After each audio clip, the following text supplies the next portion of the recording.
এয়ারপোর্টে আপনাদের মালামাল হারিয়ে গেলে কিভাবে পুনরুদ্ধার করবেন, হ্যাঁ? এই বিষয়ে খুবই গুরুত্বপূর্ণ একটা ভিডিও আজকে আমি আপনাদের সাথে শেয়ার করতে যাচ্ছি। পৃথিবীর যেকোনো এয়ারপোর্টে আপনার ব্যাগ বা মালামাল হারিয়ে গেলে কিভাবে পাবেন?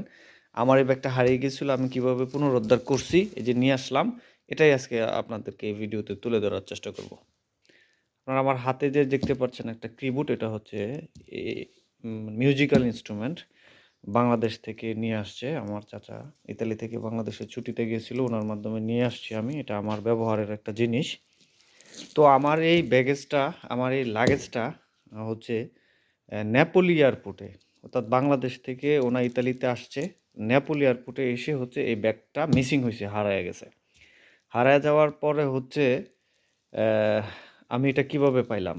এই বিষয়টা আমি আপনাদেরকে আজকে জানাচ্ছি। সেটা হচ্ছে, আপনারা যখন যেকোনো দেশে, শুধু ইতালি যে হইছে এরকম না।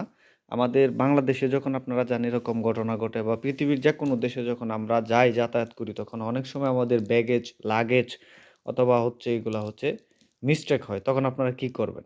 তখন হচ্ছে এয়ারপোর্টে হচ্ছে লাগেজ ফাউন্ড নামে একটা আ ইয়া আছে। কি বলে? একটা ডিপার্টমেন্ট আছে। ঠিক আছে? আমি এই আপনারা কিভাবে যাবেন এটা আমার হচ্ছে কমেন্ট বক্সে একটা পোস্ট লিখে, একটা কমেন্ট লিখে আমি পিন করে দেব। ওইখানে আমি লিখে দিব বিস্তারিত, ওইখানে আপনারা পড়ে নিবেন। ঠিক আছে?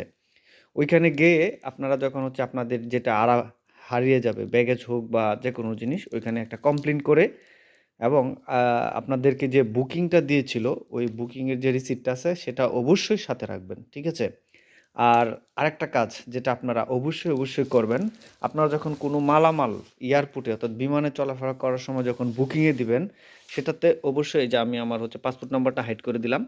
আর এই যে এভাবে আপনারা হচ্ছে নিজের নাম লিখবেন, বাংলাদেশ লিখবেন, মোবাইল নাম্বার লিখবেন। অবশ্যই আপনারা যে দেশে যাচ্ছেন ওই দেশের মোবাইল নাম্বারটা দিবেন। ধরেন ইতালিতে এতে যখন আমার চাচা আসছে, এখানে কিন্তু আমি আমার ফোন নাম্বারটা দিয়ে দিছি। হ্যাঁ? এটা হলে হয় কি? দেখবেন আপনাদের এই লাগেজটা যখন হারিয়ে যাবে, তখন হচ্ছে তারা যদি নিজে থেকে পায়, তারা হচ্ছে নিজে থেকেই আপনাকে ওই ফোন নাম্বারে ফোন দিবে। ফোন দিয়ে হচ্ছে তারা আপনাকে জানাবে। তো উনার ফ্লাইট ইতালিতে ল্যান্ড করছিল হচ্ছে সন্ধ্যা ৬টায়।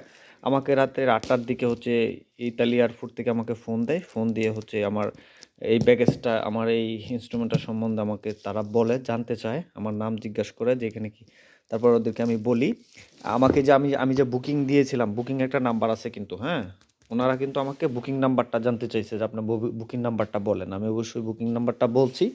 তারা আমাকে পরবর্তীতে ডাকাইছে হচ্ছে এয়ারপোর্টে। আমি পরের দিন এয়ারপোর্টে যাই। যাওয়ার পরে কিছু নিয়মকানুন আছে, ওনারাই করে দিবে। এটা শুধু ইতালির জন্য না, পৃথিবীর যেকোনো দেশে এয়ারপোর্টেই এই কাজগুলা করে দিবে। এই যে নেপোলি, এনএপি, নেপোলি আরকি এটা।